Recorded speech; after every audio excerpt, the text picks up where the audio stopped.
Berjumpa lagi dengan saya, Pater Domikevi SVD. Bapak, Ibu, saudara-saudari yang terkasih,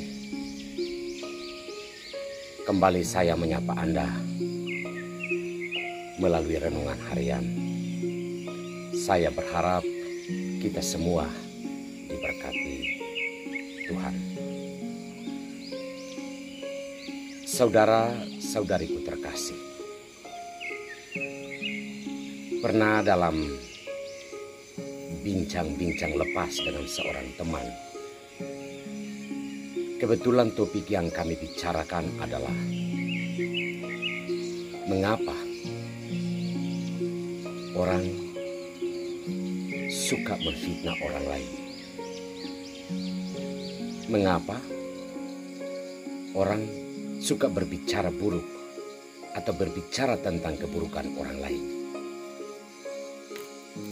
Sampailah kami pada suatu kesimpulan yang tidak dapat dipertanggungjawabkan, mungkin secara logika, bahwa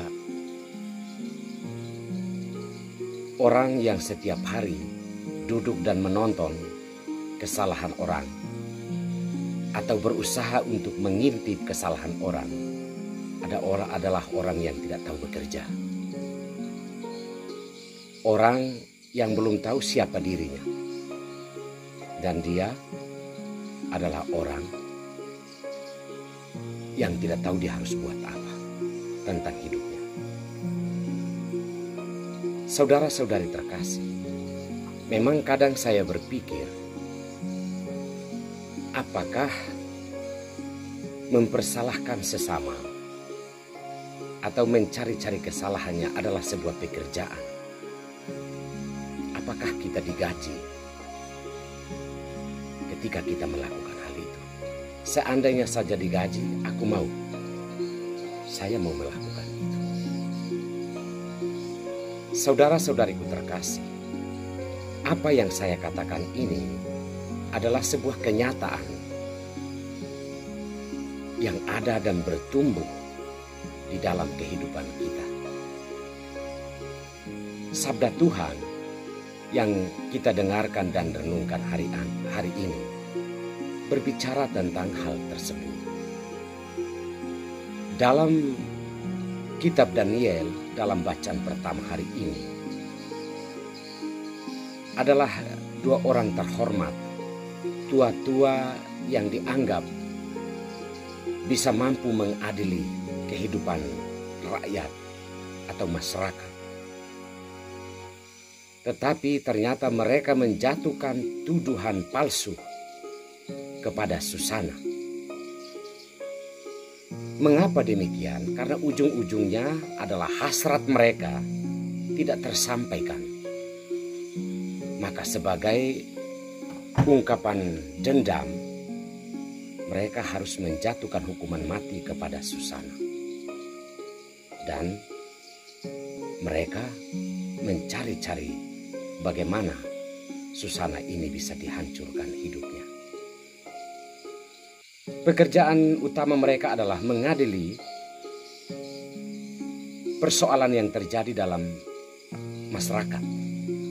Tetapi ternyata mereka beralih profesi, yakni mencari kesalahan, menuduh dan menjatuhkan hukuman mati. Nurani kemanusiaan sepertinya sudah tidak ada. Karena menuduh dan mau menghukum mati orang yang tidak bersalah, itu pertanda nurani sudah tidak ada. Dalam bacaan Injil, kita mendengar warna yang kurang lebih sama. Ada beberapa orang membawa seorang wanita dan membawanya ke hadapan Yesus untuk dilempari mati karena kedapatan bersinar. Yesus hanya tertunduk menulis di tanah. Kemudian dia mengangkat mata dan bertanya, "Siapa di antara kamu yang tidak pernah berdosa? Dialah yang pertama melakukan lemparan batu itu." apa yang dikatakan Yesus ini memang boleh dikatakan suatu sindiran yang amat dalam terhadap orang-orang tersebut. Bahwa setidak-tidaknya kalau kamu tidak pernah menegur orang karena kesalahannya dengan 4 mata, mengapa engkau menuduhnya? Mengapa engkau mau menghukum mati orang tersebut?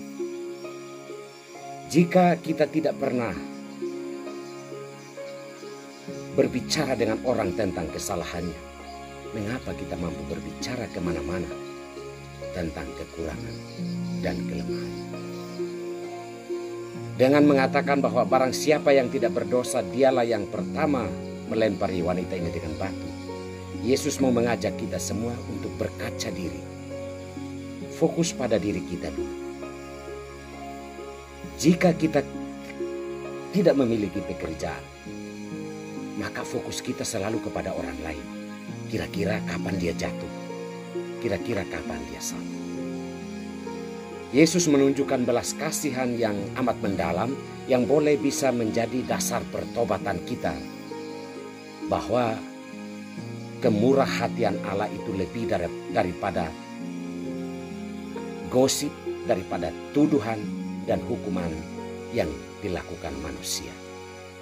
Kadang kita menilai berlebihan suatu kenyataan hidup, menilai kehidupan orang lain secara berlebihan. Tetapi Allah menaruh kemurahan hati terhadap orang yang kita cemarkan kehidupannya. Saudara-saudariku terkasih, marilah kita berusaha untuk melihat apakah kita lebih baik dari orang lain, sehingga kita punya hak untuk berbicara, menuduh, dan menghukum orang karena kesalahannya. Tuhan memberkati kita semua.